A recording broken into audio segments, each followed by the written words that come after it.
TECNO has now introduced a telephoto lens on an entry-level smartphone. The brand has officially unveiled the new Camon 50 and Camon 50 Pro, and we can already discover all their surprising details. However, in typical TECNO fashion, there are also significant compromises. For instance, both models are equipped with the MediaTek Helio G200 Ultimate processor, which is essentially identical to the Helio G99. Although the name and number have been altered, they additionally incorporate a massive 6,500 mAh battery with support for 45 watts charging. The Camon 50 Pro stands out for its curved screen format, in this case incorporating a 78-inch AMOLED panel with resolution. It features a refresh rate of 144 Hz with a thickness of 738 mm.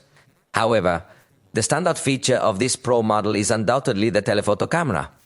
This camera boasts a 50-megapixel sensor along with 3x optical zoom and optical stabilization. It's also paired with a 50-megapixel Sony Lithium-C main sensor, as well as an 8-megapixel ultra-wide-angle camera. To the surprise of many people, this low-end device is actually going to feature a really robust and impressive camera system. Even the ultra-wide-angle camera is equipped with autofocus, meaning it has everything we could possibly ask for when it comes to cameras. For selfies, it includes a 32-megapixel sensor, which will likely produce photos similar in quality to those of 8 megapixels. This Pro model is available in colors like black, green, and tiger, blue, a lavender option, and another in a slightly different green shade. Conversely, the Camon 50 standard version has a flat screen and is slightly thicker at 753 mm. It lacks the telephoto lens but retains the 50-megapixel main sensor with optical stabilization and the 8-megapixel ultra-wide-angle camera with autofocus, along with the same 32-megapixel front camera. Interestingly, this model provides higher memory configurations, reaching up to a total of 12 GB of physical RAM is advertised as 24 GB of RAM, which includes an additional 12 GB of virtual RAM.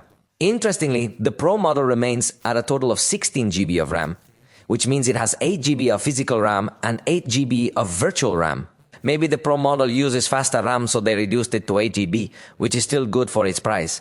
This base model also comes in a new color, mint, and both models. Run iOS 16 on Android 16 and are IPK certified, offering high water resistance, so there's little to worry about. I believe both are serious contenders in the entry-level range. These devices have been officially announced in Kenya. The standard Camon 50 is priced at approximately $175, though keep in mind that prices here differ from those over there. Meanwhile, the Pro model is priced at about $235. On the screen, you can see the reference prices in different currencies, which should help you get a better idea of the cost. Can you share your thoughts on the addition of a telephoto camera to the entry-level range?